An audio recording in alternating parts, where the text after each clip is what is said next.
오늘 함께 볼 말씀은 빌립보서 1장 27절 28절입니다. 빌립보서 1장 27절 28절입니다. 제가 말씀을 봉독해 드리겠습니다. 오직 너희는 그리스도의 복음에 합당하게 생활하라. 이는 내가 너희에게 가 보나 떠나 있으나 너희가 한 마음으로 서서 한 뜻으로 복음의 신앙을 위하여 협력하는 것과 무슨 일에든지 대적하는 자들 때문에 두려워하지 아니하는 이 일을 듣고자 함이라. 이것이 그들에게는 멸망의 증거요 너희에게는 구원의 증거니 이는 하나님께로부터 난 것이라. 아멘. 우리가 계속해서 복음이란 무엇인가를 살펴보고 있는데 이 복음에 대해서 실은 한 번에 다 다룰 수가 없을 정도로 방대한 게 실은 복음이고요. 또 우리가 다루게 되는 이 복음적인 삶도 상당히 방대한 겁니다. 알고 보면 이 두 부분을 이 새벽에 계속 나가기는 좀 어렵고 큰 틀에서 좀 나가는데, 여러분 복음만 해도 어떻습니까? 이제 복음이 있지만 다른 복음이 있다는 얘기를 계속해서 이야기를 하는데, 실은 다른 복음이라 할 때 확연하게 다른 복음도 있지만 유사 복음도 있어요. 그러니까 비슷한 거예요. 이게 분간해내기가 상당히 어렵습니다. 여러분 명품 있잖아요. 고가 명품만 짝퉁이 있는 거예요. 거의 대부분이. 그러니까 싸구려 같은 것들은 짝퉁이 나오기가 별로 없어요. 진짜 고가로 가면 갈수록 거기에는 이제 짝퉁 같은 게 이제 나오게 되는 겁니다. 그렇기 때문에 이 순도 높은 이 복음에 짝퉁 복음.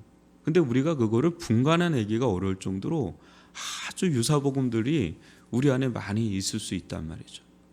그래서 끊임없는 작업이에요. 이거는 한순간에 딱딱 무자르듯이 할 수 있는 게 아니란 말이에요. 칭의의 복음이 있죠. 칭의의 복음이 있지만 성화의 복음이 있단 말이죠. 우린 십자가의 복음을 운운하지만 부활의 복음이 있고요. 승천의 복음이 있고 재림의 복음이 있고 실은 하나님 보좌 우편의 복음이라는 것도 있어요. 4대 복음이라고 그러는데 우린 주로 이제 십자가 복음을 많이 이야기를 하는데 1세기 사도는 실은 십자가보다 부활 복음을 더 많이 이야기했다는 것을 사도행전 보면 아실 거예요. 근데 로마서나 다른 데로 넘어가면 승천의 복음이 나옵니다. 또 하나님 보좌 우편에 앉으심의 복음이 나와요.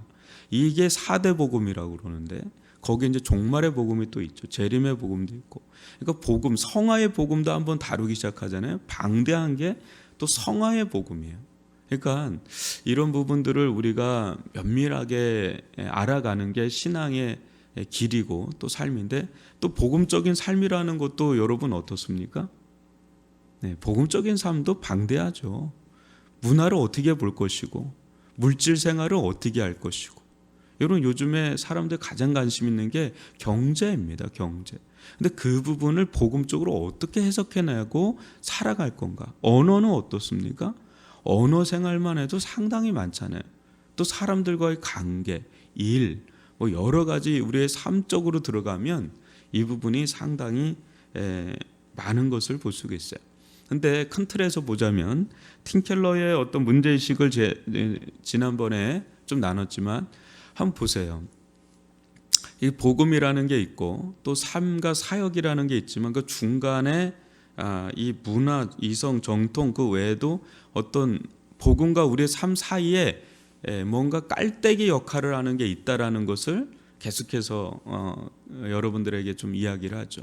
그러니까 어떻게 보면 이 복음이라는 큰 어떤 교리적 기초라고 할 수 있는 이것이 우리들의 어떤 삶의 배경, 또 가정, 또 내가 자라온 어떤 모든 인생 그런 속에서 형성되어 있는 어떤 가치관들이 있어요. 우리들만의 세계관이 있어요. 이제 그것이 이제 중간에서 깔때기 역할을 하면서 우리의 삶이나 이제 사역을 이렇게 낳는단 말이죠. 그래서 이 부분을 시대적으로도 봐야 돼요. 또 이 시대, 또 우리가 살고 있는 지역, 또 문화, 또 거기 속에 살고 있지만 그 한 개인 또 가정 이렇게 들여다보면 이것이 상당히 많이 좌우한다는 걸 보게 되고, 이게 또 다르다는 것을 또 보게 돼요. 심지어는 이렇게 얘기할 수도 있겠습니다. 이 깔때기가 오히려 복음에 영향을 미친다. 복음은 순전하게 이렇게 있는데 그것을 이해하고 해석하는 데 영향을 미치니까 또 복음을 바라보는 관점도 신앙을 바라보는 관점도 다르게 바라보게 되는 거죠. 다르게 해석하게 되고 그런 가운데 우리의 삶이나 사역까지도 영향을 미치는 거죠. 그래서 같은 교회를 다녀도 똑같은 사람이 없잖아요. 그죠? 심지어는 같은 교회를 다녀도 똑같은 사람이 없잖아요. 실은 이제 타 교회를 다니면 또 다르기는 해요. 근데 요즘에는 뭐 교회를 많이 이제 움직이는 게 있다 보니까 막 뒤섞여 있죠. 그러니까 개인이 더 중요한 시대이기 때문에 이 개인이 중요한 시대에서는 이제 개인의 그 깔때기가 굉장히 큰 영향을 이제 공동체에도 영향을 미치고 뭐 그런 것을 아주 뭐 디테일하게 얘기하면 비일비재하게 있다라는 것을 볼 수 있죠. 지난주에 이런 얘기를 했죠. 이렇게 교단 얘기를 좀 했습니다. 잠시 교단 얘기를 했는데 한번 보시면 우리나라의 뭐 웬만한 좀 알려져 있는 교단을 좀 다 얘기한 겁니다. 뭐 합동, 통합, 순복음, 루터회, 감리, 선교단체, 고신, 뭐 성결, 뭐 성공회, 구세군, 침례, 기장, 뭐 이단, 뭐 이렇게 다 보세요. 다 뭐 알고 보면 다 복음이죠. 뭐 복음에 대해서 부인할 거 없어요. 심지어 여러분 신천지는 복음방이라고 합니다. 그들의 우리보다 더 복음에 대한 이야기를 쓰잖아요. 한번 저를 한번 다시 비춰주시면 그렇습니다. 이 복음은 너무 많이 써요. 복음. 이 부분에는 이견을 달리하지 않아요. 심지어 이단마저도. 근데 그것을 해석하고 바라보는 게 너무 달라요. 그러니까 이게 다르다 보니까 이제 우리의 실질적인 삶, 신앙 생활까지도 굉장히 영향을 많이 미치죠. 제가 전에도 얘기했나요? 제가 부산에 있을 때는 재건축이라고 있더라고요. 고신에서도 더 보수적인 거죠. 더 이제 아주 근본주의적인 그런 성향이 강해요. 주일날 차를 안 타고 다닙니다. 주일날 돈 안 씁니다. 그건 죄입니다. 주일날 차를 타고 다닌다. 그건 죄예요. 주일날 식사를 한다. 어디 나가서 뭘 사 먹는다. 죄입니다. 근데 여러분 고신이 어떻게 생긴 건지 아시죠? 신사참배에 반대한 집 그런 곳이에요. 굉장히 우리나라에서는 보루예요. 보루. 신앙에 우리가 요한계시록 가잖아요. 버가모의 그 안디바 같은 사람들이 이렇게 순전하게 모인 데가 고신입니다. 우리나라에 고신이 없었다면 정말 하나님 앞에 부끄러울 것이. 근데 그거는 좋은데 그게 점점 전통이 되고 내려가면 어때요? 율법화가 되는 거죠. 율법주의가 돼요. 그러면서 너무 이제 극으로 갈 수가 있는 거예요. 그런데 참 신기한 게 뭐냐면 제가 거기에 있다가 제가 성기동 교회에 등록한 권사님이 계셨는데 어느 날 우리가 신방을 요청해서 갔는데 그건 깜빡한 거예요. 깜빡한 겁니다. 신방한 걸 깜빡하고 했는데 딱 누르니까 그분이 누군가 하고 문을 열어줬는데 우린 거예요. 깜빡하고 있는. 근데 딱 보고 제가 기겁을 했지 않습니까? 아주 대꼬챙이 같은 분인데 완전 파자마 입고 머리에 뭐 이렇게 하고 있고 트로트 틀어놓고 있고 막 집안 분위기가 그 제가 생각하던 그런 게 아닌 거예요. 그러니까 이게 삶은 또 다를 수가 있는 겁니다. 삶은 또 다를 수가 있는 거죠. 그러니까 이런 일들이 우리들 가운데 충분히 막 일어난단 말이죠. 뭐 이런 거 저런 거. 그래서 교단이라는 게 왜 이렇게 갈라져 있는가? 그것도 한번 우리가 들여다보면 참 본질적인 걸로 갈라지는 게 아니라 지역적으로 갈라진다는 걸 보게 됩니다. 상당히 많은 부분. 그거는 본질적이지가 않아요. 그거는 그래도 되고 안 해도 되고 좀 타협해도 되고 좀 그거는 서로 이견 조정하면 충분히 해결할 수 있는 것들 때문에 갈라지는 요소들이 상당히 많아요. 교회 역사를 살펴보면. 그래서 우리가 한번 지난주에는 주로 문화에 대해서 생각을 해봤습니다. 이 문화가 이 교회 안에 또 성도들 안에 이렇게 들어왔을 때, 또 거기에 이제 영향을 받았을 때 우리는 알게 모르게 이 순전한 이 기독교, 순전한 복음을 차지하기보다는 뭔가 약간씩 이렇게 상대화되고 합리화되고 세속화되는 그런 것들을 아마 이렇게 느끼실 거예요. 그거를 이제 알게 모르게 느끼면서 교회 안에 잠식해서 계속 서서히, 문화라는 건 서서히 영향을 미치잖아요. 그래서 어느 순간에 이제 이런 교회가 되는 거예요. 80년대 교회, 저는 80년대 교회를 솔직히 모릅니다. 근데 오랫동안 했던 우리 권사님들은 80년대 한국교회, 또 90년대 한국교회, 2000년대 들어와서 한국교회, 2010년도, 20년도 한국교회를 대략 좀 아실 거예요.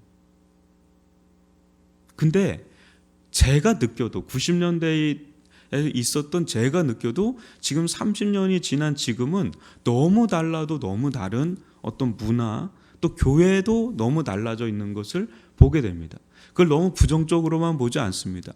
상당히 많이 성장하고 성숙한 것도 굉장히 많고요. 그에 반해서 잃어버린 것도 있을 수 있겠죠.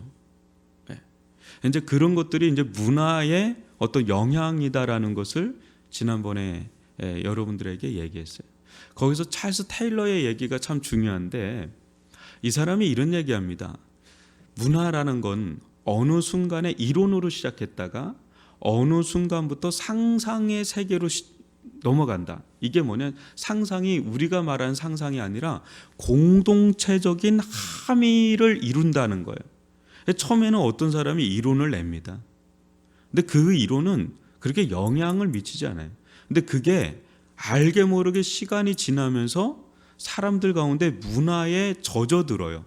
그러면서 전체, 이 공동체 전체가 어떤 문화권을 형성하는데, 그게 이제는 문화적 상상이라고 그래요. 사회적 상상이라고 그래요.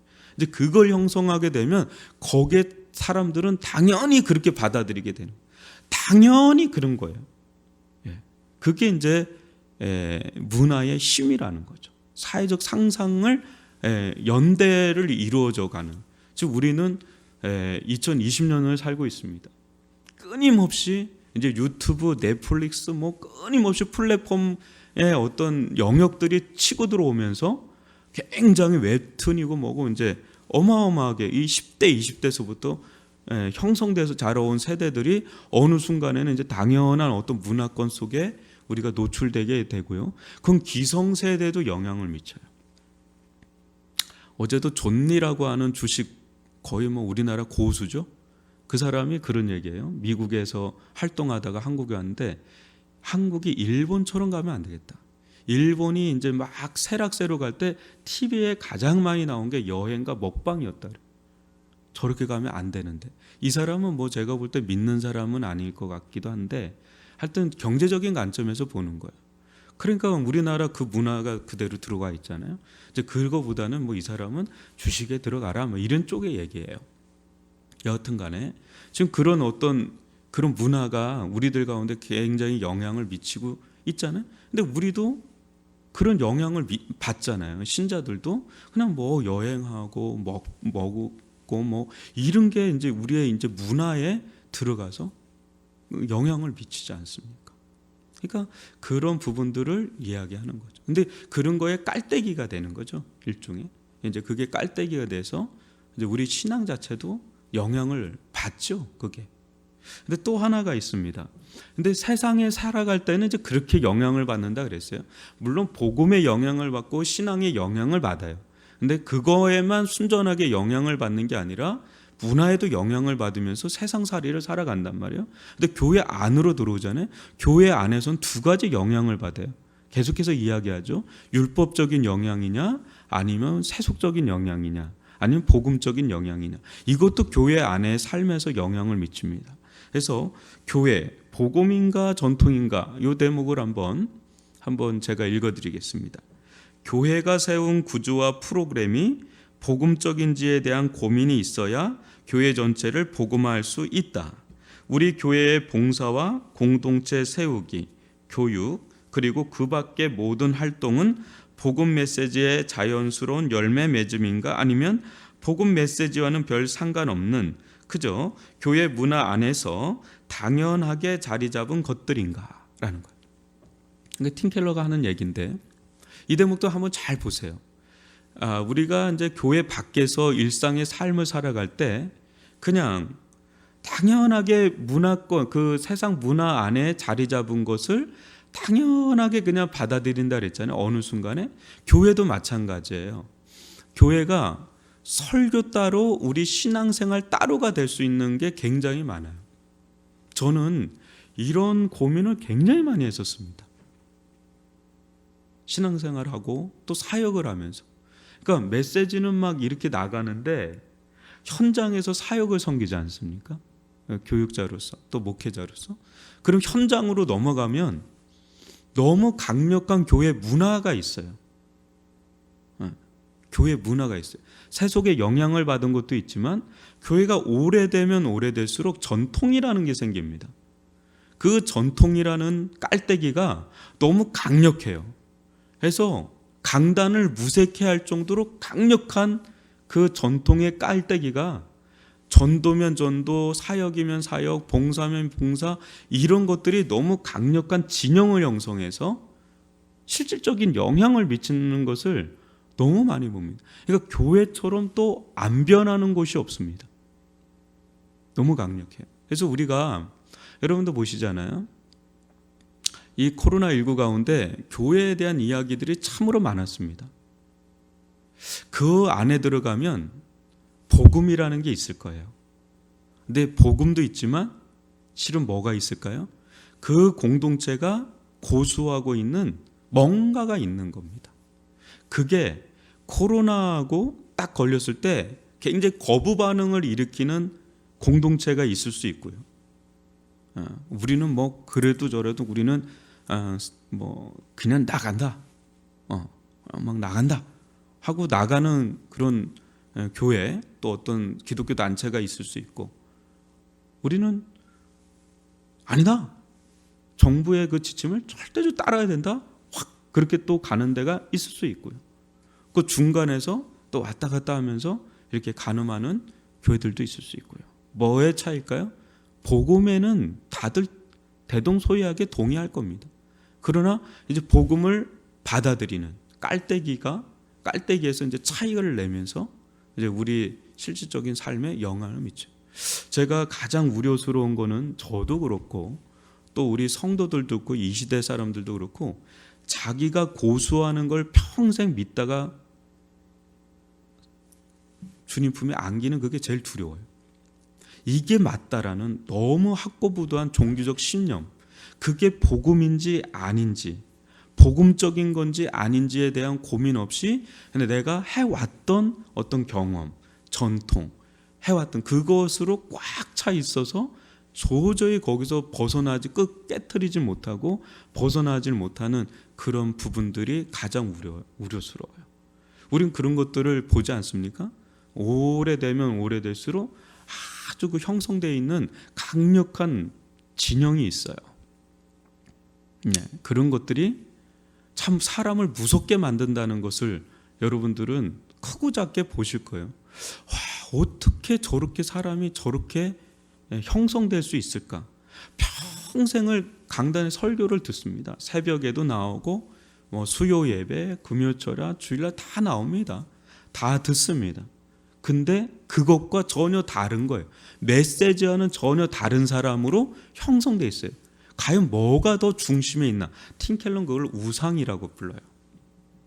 보통 우리는 이제 죄라고 하는데, 뉴욕에서 죄라고 하니까 너무 싫어하니까 이 사람이 기독교적인 접근으로 뭐라냐? 우상이라고 그래요. 그러니까 하나님이 아닌 다른 무언가가 더 그 사람을 장악하고 있다라는 거죠. 이제 그것은 이제 율법주의라고 보고 세속주의라고 보는데, 우리 교회 안에 이게 복음적인 건지 전통인지를 좀 봐야 돼요. 그래야 돼요. 우리 교회는 그랬던 교회입니다. 우리 교회는 그랬던 교회입니다. 저는 그런 적이 없습니다. 저는 이랬습니다. 라고 하는데 그거는 분명 맞는 부분이 있어요.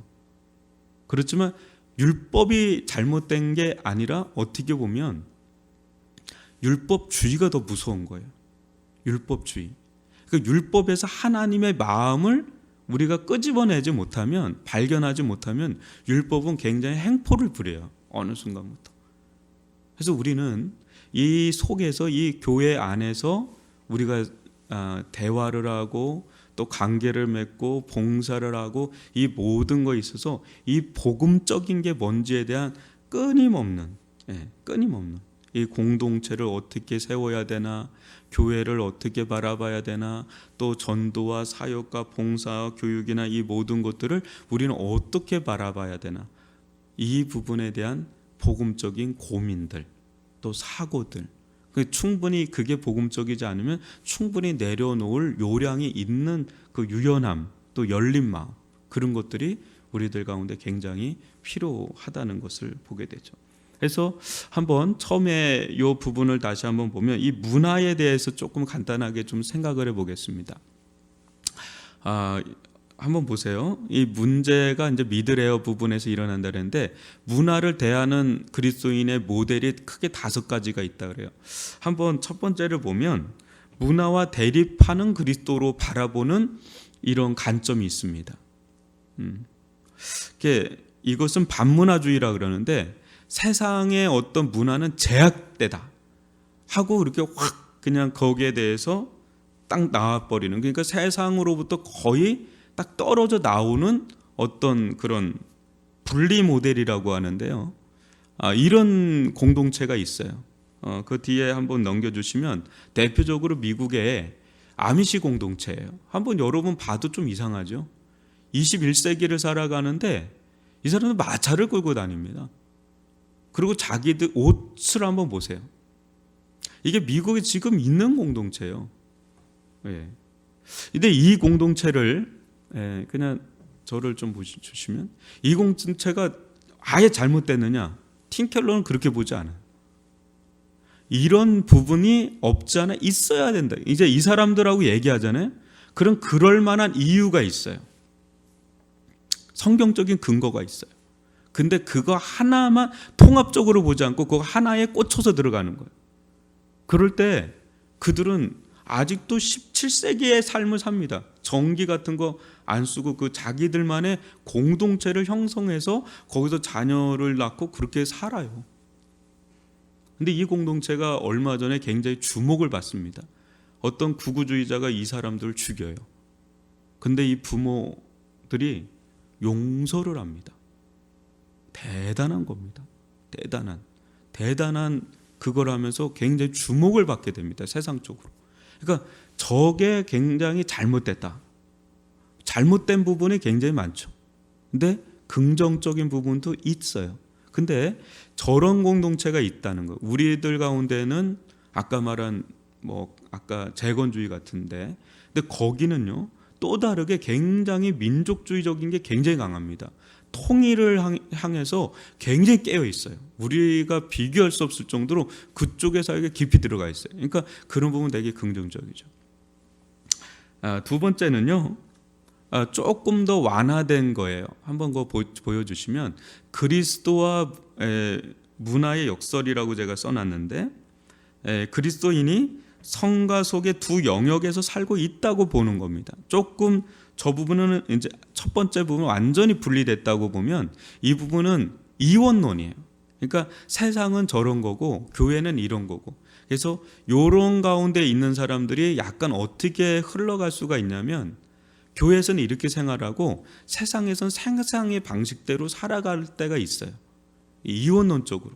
그러니까 교회에서는 굉장히 경건한데 세상에 나가면 또 세상에 굉장히 맞춰서 사는 사람들일 수가 있습니다. 이게 약간 이원론적인 이 두한국 이론이라고 하는데, 이런 이제 이런 공동체가 있습니다. 루터회가 이게 좀 강합니다. 루터교 쪽이. 근데 우리는 루터교가 아니니까 이런 부분 때문에 이렇게 와닿지는 않아요. 근데 우리들 가운데도 이원론적인 게 있죠. 그래서 성도 오늘날 크리스찬들 보면 세상 사람들과 별반 다를 게 없다. 이 말이 그 말이에요. 세상 사람들과 별반 다를 게 없다. 그렇다고 아미시 공동체처럼 완전 분리되진 않잖아요. 세상 사람들과 별반 다를 게 없다라고 할 때 딱 이 그리스도와 문화의 요 이원론적으로 살아가는, 교회에서는 이렇게 살아가고 세상에서는 이렇게 살아가고 뭐 이런 게 그거예요. 세 번째는요, 변혁하는 그리스도예요. 그러니까 무슨 말? 여기는 좀 더 달라요. 굉장히 진보적인 거예요. 그러니까 여기는 변화시켜야 된다. 세상을 들어가서 이 속에서 막 변화를 깨야 된다. 굉장히 진보적인 거죠. 이런 부분에 어떤 활동을 하는 사람들이 꽤 있습니다. 그런 교회들, 이런 교회가 어떤 교회는 신생교회, 지금 막 일어나는 교회들, 그런 교회들은 굉장히 문화에 적극적이에요. 문화에 적극적으로 들어가서 그 문화에 있는 이들을 끄집어내서 변혁시키다. 문화 자체를 그리스도인들이 변화시키는 주역이 돼야 된다. 이렇게 들어가는 교회 공동체들이 있죠. 맞는 겁니다. 또 어떤데 네 번째를 보면 문화 위에 그리스도가 있고 문화 속에 그리스도가 있어요. 근데 문화 위에 그리스도는 어떤 거냐? 세상에서 좋은 거는 적절하게 받아들이자, 부분적으로. 그렇지 않은 거는 좀 배제하는데 필요한 건 받아들이자라는 어떤 적절성 모델이라고 해요. 근데 다섯 번째로 넘어가면 문화 속의 그리스도. 그냥 세상에 그냥 순응주의자. 그냥 세상 순응하자. 세상은 그렇게 가면 우리도 그거 좀 따라가야지. 그렇게 좀 세상과 티격태격하면서 갈 필요가 있냐? 적당하게 그냥 순응하면서 그냥 가면 되는 거야. 그런 게 제일 좋은 거야. 라는 순응주의. 이런 부분들이 이 다섯 가지 카테고리가 있어요. 이제 뭐 하나를 주도적으로 붙잡고 가는 공동체도 있겠지만, 때로는 우리 이게 두세 가지가 막 섞여서 우리들 가운데 어느 때는 막 변혁하기도 하고, 어느 때는 그냥 순응하기도 하고, 어느 때는 막 이제 거기에 대해서 저항하기도 하고.